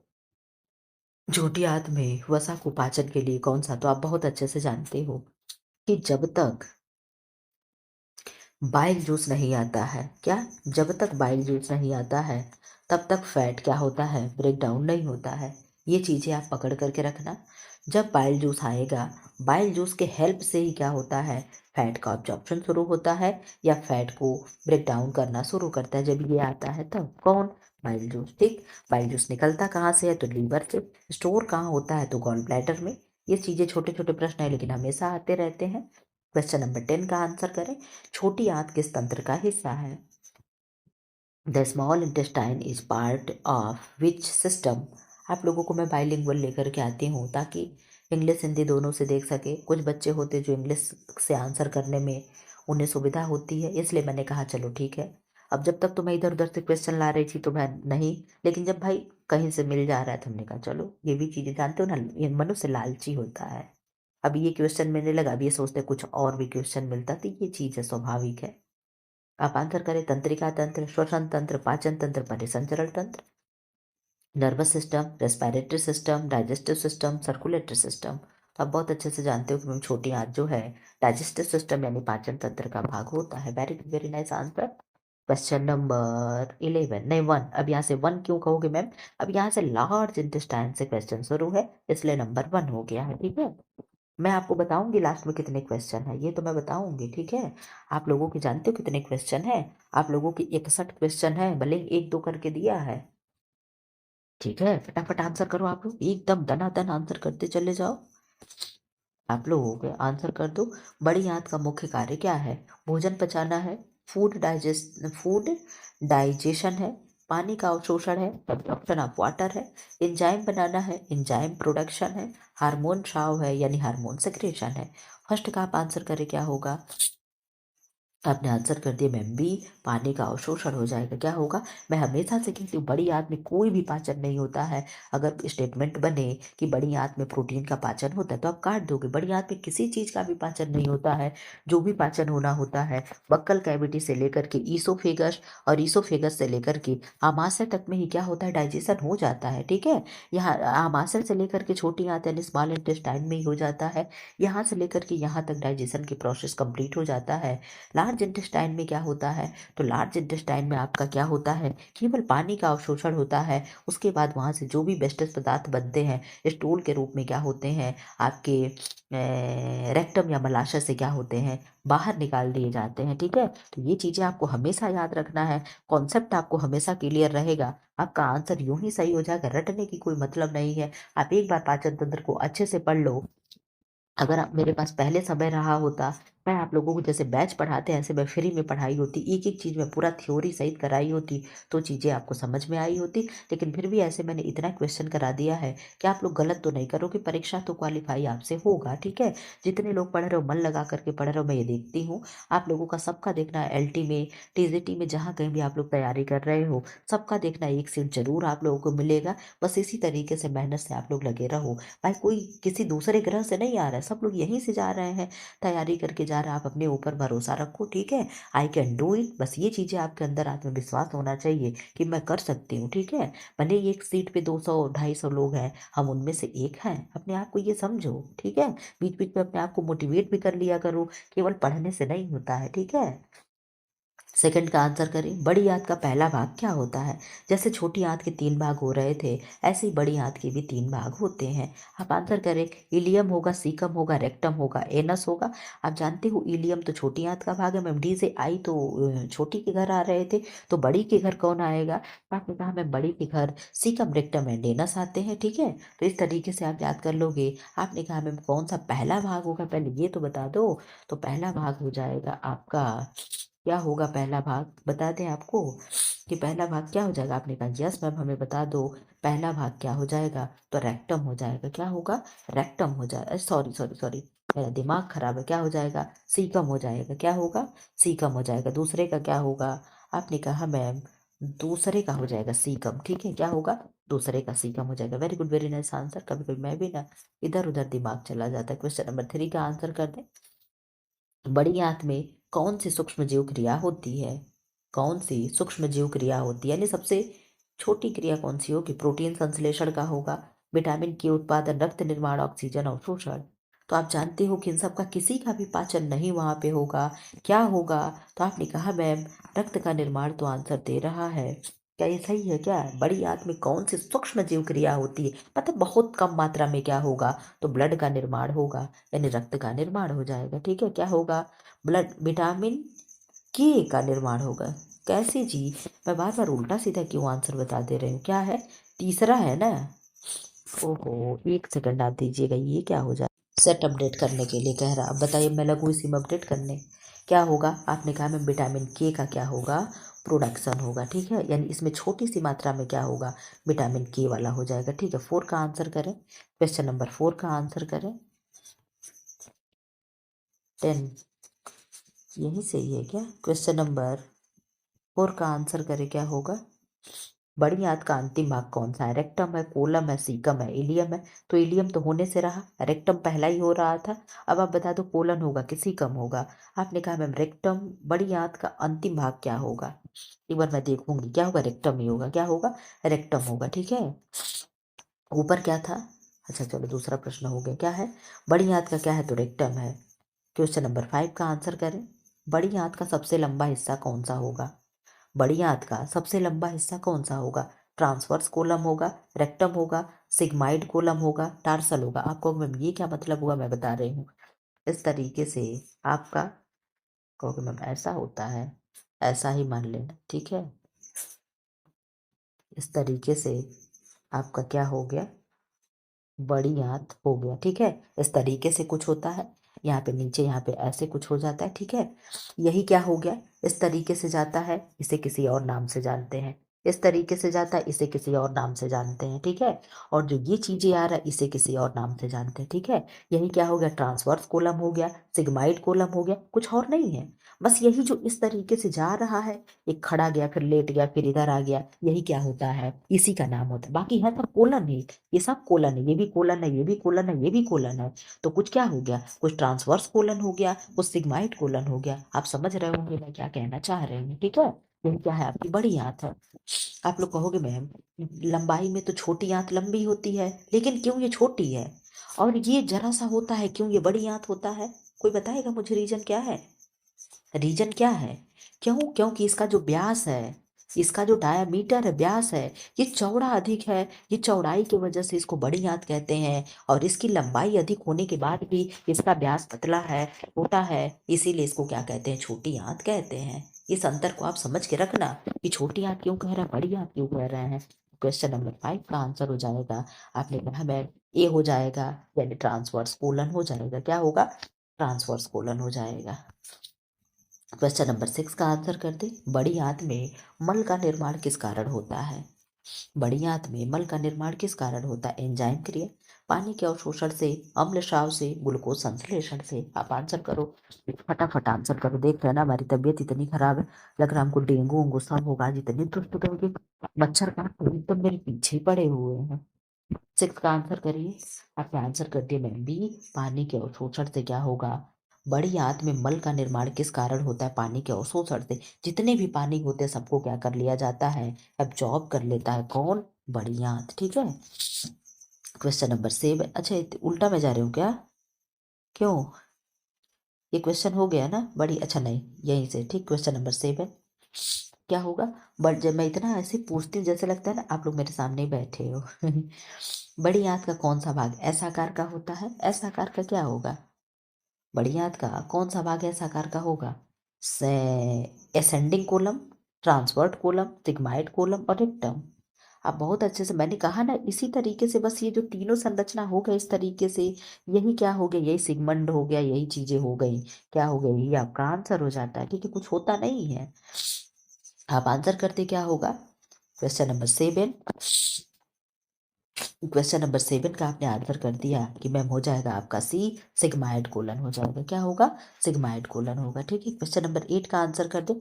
बड़ी आंत थोड़ा सा हो सकता है आप लोगों को भी प्रॉब्लम दे रहा हूँ आंसर करने में, क्योंकि बड़ी आंत उतना मेरा भी अभी मैं जितना भी देखी हूँ 2-3 तुक्का लगाए सही नहीं हुआ है। ठीक है। बड़ी आंत किस तंत्र का हिस्सा है? परिसंचरण तंत्र का, पाचन तंत्र का, तंत्रिका तंत्र का, श्वसन तंत्र का। तो आप लोग बड़ी आंत पे थोड़ा सा ध्यान दे लेना। बड़ी आंत को लोग ऐसे स्किप कर देते, जल्दी पढ़ते नहीं है। छोटी आंत को लोग अक्सर पढ़ते, इसलिए छोटी आंत से क्वेश्चन सही हो जाते हैं। तो बड़ी आंत को भी आप ध्यान देना। क्वेश्चन नंबर 8 का आंसर करें। क्वेश्चन नंबर 8 आप आंसर कर दो। क्या होगा? आपने कहा मैम पाचन तंत्र। क्या हो जाएगा? बड़ी आंत पाचन तंत्र का क्या है? पार्ट है। क्वेश्चन नंबर 9 का आंसर करें। क्वेश्चन नंबर 9 बड़ी आंत में रहने वाले बैक्टीरिया का मुख्य कार्य क्या है? अम्ल बनाना है, विटामिन बनाना है, शरीर का तापमान घटाना है, ऑक्सीजन अवशोषित करना है। क्वेश्चन नंबर 9 का आंसर करें। बड़ी आंत में रहने वाले बैक्टीरिया का मुख्य कार्य क्या है? Question number 9। आपने 9 का आंसर कर दिया मैम विटामिन बनाना। अभी आपने पीछे देखा था कि विटामिन के का निर्माण थोड़ा सा कर रहा था। तो बड़ी आंत में जो बैक्टीरिया है वो क्या करते हैं? वो विटामिन बनाते हैं। ठीक है। क्वेश्चन नंबर 10 का आंसर कर दें। मल को शरीर से बाहर निकालने की प्रक्रिया क्या कहलाती है? इगेशन कहलाएगी, इनगेशन, डिफेक्शन कहलाएगी, पाचन कहलाएगा और मस्तिकन कहलाएगा, यानी मेस्टिकेशन। मेस्टिकेशन मतलब तो चबाना होता है। ठीक है। मेस्टिकेट मतलब चबाना, मेस्टिकेशन मतलब चबाना। 10 का आंसर करें क्या होगा? क्वेश्चन नंबर 10 आपने कहा मैम बी हो जाएगा, डिफेक्शन हो जाएगा। क्या होगा? डिफेक्शन हो जाएगा, यानी मल को शरीर से बाहर निकालने की प्रोसेस को हम क्या कहते हैं? डिफेक्शन कहते हैं। ठीक है। क्वेश्चन नंबर 11 का आंसर करते हैं। क्वेश्चन नंबर 11 बड़ी आंत किस प्रकार का भोजन मुख्य रूप से अवशोषित करती है? प्रोटीन है, फैट है, पानी और लवण है, कार्बोहाइड्रेट है। आप आंसर कर दें। जरूर बताना कैसे क्वेश्चन लग रहा है। आज पूरे वीडियो मैंने एक बार भी नहीं आपसे कहा कि आप बता दो कैसे क्वेश्चन लग रहा है। आप लोग वीडियो को लाइक कर दो, क्लास को शेयर कर दो। ऐड एक आध बार प्लीज आप लोगों से रिक्वेस्ट है, एक आध बार ऐड जरूर देख लिया करो। ठीक है। 2 मिनट, 3 मिनट, 1 मिनट, 2 मिनट, कुछ भी आप थोड़ा सा ऐड देख लिया करो। इतना आप लोगों से हम्बल रिक्वेस्ट है मेरी। ठीक है। इतना मैं आप लोगों के लिए करती हूँ। दिन भर आप लोग रील्स वगैरह देखते रहते हो, क्या 2 मिनट मेरे लिए ऐड नहीं देख सकते हो? क्लास खत्म हो जाती तब भी ऐड आता है, बीच बीच में भी ऐड आता है। चलो आप लोग हर समय ऐड देखते रहो, खत्म होने पे जब एक ऐड आए छोड़ दो, उस पर ऐड चलने दो। ठीक है। उसे स्किप मत करो। 2 मिनट, 3 मिनट जो भी हो, फिर बाद में आप अपना जो भी काम हो करके फिर आप अपना देखते रहो। मैं ये थोड़ा करूँ हमेशा, बस दिन में एक बार किसी भी वीडियो पे बस दिन में एक बार आप ऐड देख लो। मैं डेली ऐड ही नहीं आपको खाने के लिए, मैं ये नहीं कहूँगी आप लेकर के ऐड ही देखते रहो, कुछ नहीं, बस एक बार देख लो। आप लोगों से मेरी रिक्वेस्ट है। 11 का आंसर करें। क्या होगा? क्वेश्चन नंबर 11 आपने आंसर कर दिया। एक सेकेंड। क्वेश्चन नंबर 11 आपने आंसर कर दिया मैम सी, पानी और लवण क्या होता है? अवशोषित करता है। ठीक है। क्वेश्चन नंबर 12 का आंसर करें। कौन सा भाग अपेंडिक्स से जुड़ा होता है? तो इस तरीके का जब मैंने आप लोगों को इस तरीके का जब मैं बनाई थी, ठीक है, तो यहाँ पे ये जो मैंने छोटा सा भाग बना दिया, ये इस तरीके का, यही अपेंडिक्स से जुड़ा होता है। तो क्या होगा? रेक्टम होगा, सीकम होगा, कोलन होगा, सिग्माइड होगा। 12 का आप आंसर करें क्या होगा? तो आपने कहा मैम बी, सीकम जो होता है यही अपेंडिक्स से जुड़ा होता है। किससे? पूंछ जैसी एक संरचना होती है। ठीक है। क्वेश्चन नंबर 13 का आंसर करें। बड़ी आंत में भोजन कितना समय रहता है? How long does food stay in the large intestine? 1 से 2 घंटा, 6 से 8 घंटा, 12 से 24 घंटा, 2 से 3 दिन। 13 का आप आंसर करें क्या होगा? आपने आंसर किया मैम सी, 12 से 24 घंटे जो होते हैं बड़ी आंत में भोजन हमारे रहता है। ठीक है। आ, ऐसा जुकाम जकड़ रखा है, जैसे लग रहा है ठीक ही नहीं होगा।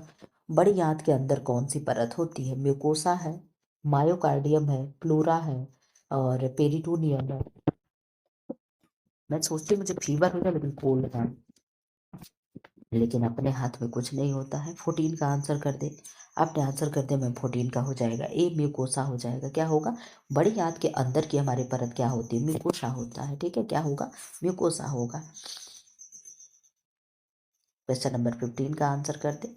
मैंने आप लोग को हार्ट वगैरह भी करा दिया। ठीक है, मैंने सोचा धीरे धीरे धीरे धीरे जितने भी पार्ट हैं सब बॉडी के आप लोगों को मैं अलग से करा दूं। मैंने सब करा दिया, कुछ बचा हो तो बता देना आप लोग। ठीक है। बड़ी आंत के किस भाग में मल जमा होकर संग्रहित होता है? सीकम में, ट्रांसवर्ट कोलम में, रेक्टम में, इलियम में। आप आंसर कर दे 15 का क्या होगा? आपने आंसर कर दिया 15 का मैम, सी होगा, रेक्टम में होगा। क्या होगा? रेक्टम में होगा। Very good, very nice answer. Question number 16 का आंसर कर दे। क्वेश्चन नंबर 16, आज आप लोगों ने देखा, आज क्वेश्चन नहीं रिपीट मिला है, नहीं मिला है ना? आमाशय का मुख्य कार्य क्या है? भोजन को चबाना है, चूइंग फूड है, भोजन को पचाना है, डाइजेस्ट फूड है, पोषक तत्वों का अवशोषण है यानी ऑब्जॉर्प्शन ऑफ न्यूट्रिएंट है, और रक्त बनाना यानी ब्लड फॉर्मेशन है। 16 का आप आंसर करें, क्या होगा? Question number 16। क्वेश्चन नंबर 16 आपने आंसर कर दिया मैम, बी हो जाएगा। भोजन को पचाना यानी डाइजेस्ट फूड होगा। क्या होगा? डाइजेस्ट फूड हो जाएगा। क्वेश्चन नंबर 17 का आंसर कर दें। क्वेश्चन नंबर 17, आमाशय में भोजन को तोड़ने के लिए कौन सा अम्ल साबित होता है? आमाशय को भोजन में तोड़ने के लिए कौन सा अम्ल साबित होता है? नाइट्रिक अम्ल होगा, एसिटिक अम्ल होगा, हाइड्रोक्लोरिक अम्ल होगा, कार्बोलिक अम्ल होगा। आप जानते हो कि एसिटिक अम्ल कहाँ पाया जाता है? तो सिरके में। साइट्रिक कहाँ पाया जाता है? तो नींबू में। हाइड्रोक्लोरिक जिन्हें हम HCl कहते हैं, यही कहाँ पाया जाता है? तो हमारे आमाशय में पाया जाता है। अब यहाँ से आप लोगों का आमाशय से क्वेश्चन शुरू हो गया है। ठीक है, बड़ी आंत छोटी आंत खत्म हो गया। अब यहाँ से आप लोगों को स्टमक यानी आमाशय से क्वेश्चन मिलना शुरू हो गया। पेप्सिन एंजाइम किसके पाचन में सहायक होता है? कार्बोहाइड्रेट है, प्रोटीन्स है, फैट्स है एंड फाइबर्स हैं। आप आंसर कर दो, क्या होगा? Question number 18। Question number 18, question number 18, 18, 18 आपने कहा मैम प्रोटीन हो जाएगा। क्या होगा? पेप्सिन एंजाइम का पाचन कौन करता है? तो प्रोटीन करेगा। प्रोटीन का पाचन पेप्सिन करेगा, उल्टा बोल।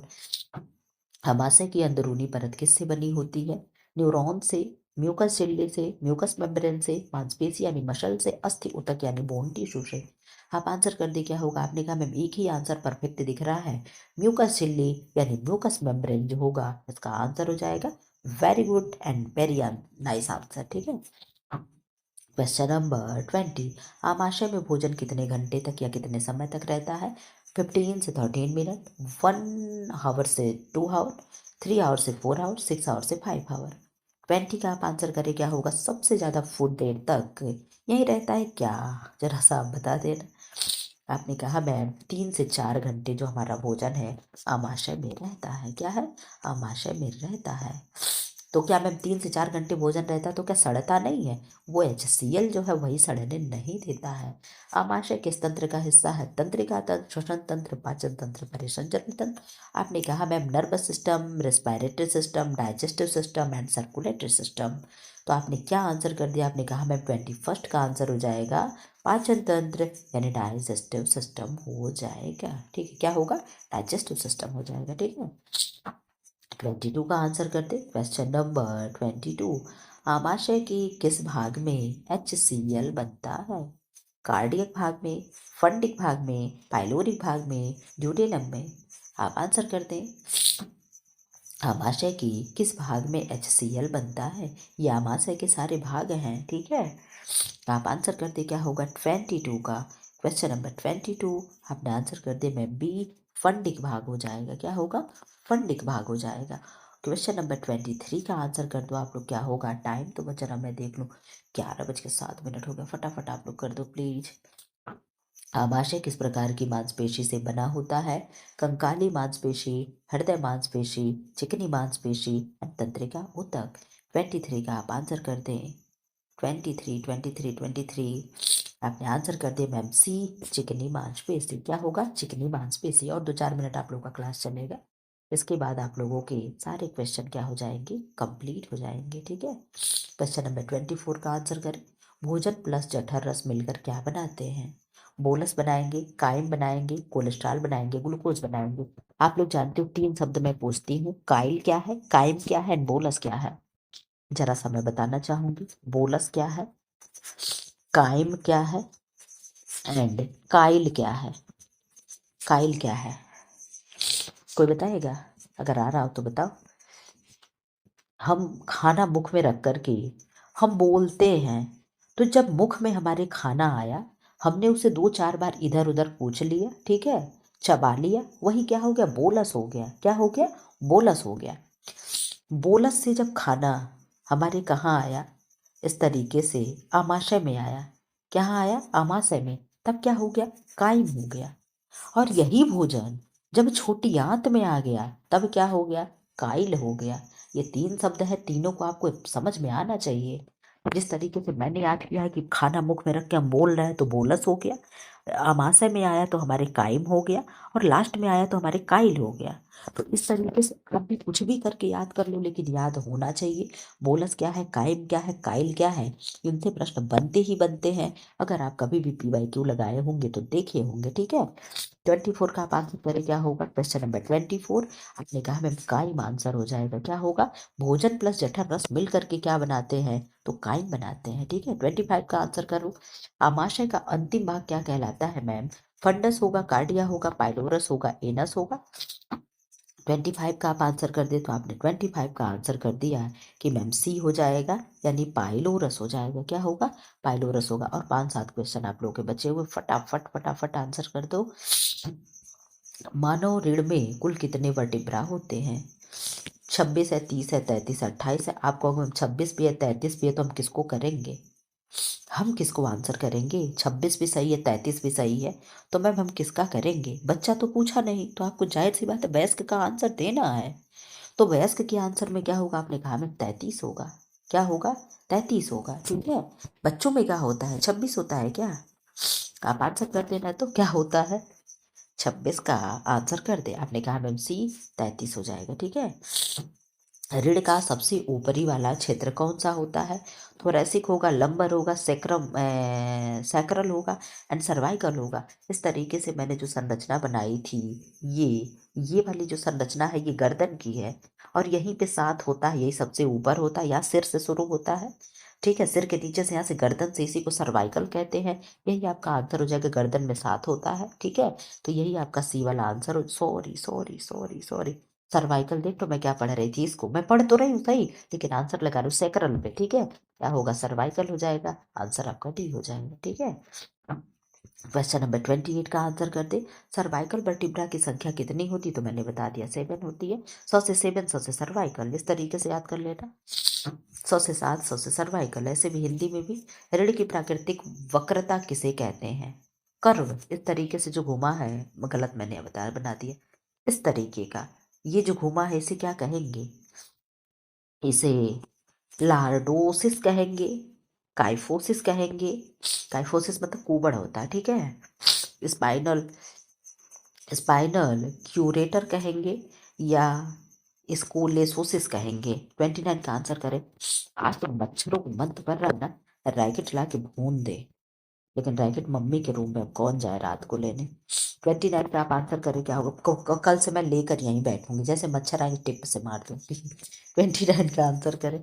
आपने कहा मैम सी, स्पाइनल वाला आंसर हो जाएगा। आप लोग भी सुनोगे, कहोगे मैम देखो मच्छर मार रही हैं, पाप कर रही हैं। थोरैसिक वर्टिब्रा कितने होते हैं? मच्छर मारने के लिए वही सबसे अच्छा होता है, चाहे जितना भी ऑल आउट वगैरह लगा लो, उतना हमको लगता है काम नहीं करता है। 30 का आंसर करें, क्या होगा? ऐसे मच्छर मर जाते, जो घर में है मर गए भाई, वो हमें काट के मार दे रहा, हमें मारने में क्या ही हर्ज है। 30 का आंसर करें। आपने कहा मैम क्या हो जाएगा, थोरैसिक वर्टिब्रा कितने होते हैं? 12 होते हैं। इस तरीके से मैंने बनाया था ना, तो जो बीच में होता है वही क्या होता है, यहाँ 12 होगा। ठीक है, लंबर यानी कमर में भी कुछ होता है, कितना होगा? एटलस कौन सा वर्टिब्रा है? आंसर करें। C3 है, C1 है, C2 है, C5 है। अंदर से, बहुत अंदर से क्वेश्चन बन गया है। आपने कहा मैम 31 का आंसर हो जाएगा। क्या होगा? C1 हो जाएगा। यही आप लोगों का क्या हो गया, क्वेश्चन लास्ट हो गया। ठीक है, क्या हो गया, क्वेश्चन लास्ट हो गया। ठीक है, 1 घंटा 13 मिनट में हम लोगों ने कितने क्वेश्चन किया? 61 क्वेश्चन हम लोगों ने फिजियोलॉजी से किया, 30 क्वेश्चन हम लोगों ने उससे किया। तो 90 30 60 हो गया, 60 और 30 कितना हो गया? 6 3 9 90 हो गया। 91 क्वेश्चन हम लोगों ने किया। ऐसे हम लोग 110 20 क्वेश्चन कर ले रहे थे, लेकिन एक्सप्लेन वन मिला के सब हो गया होगा। ठीक है, फिलहाल इस तरीके से वीडियो पाने के लिए चैनल को लाइक करें, शेयर करें एंड सब्सक्राइब करें। थैंक्स फॉर वॉचिंग, और ऐड जरूर देख लेना, आप लोगों से रिक्वेस्ट है। ठीक है, थैंक्स फॉर वॉचिंग।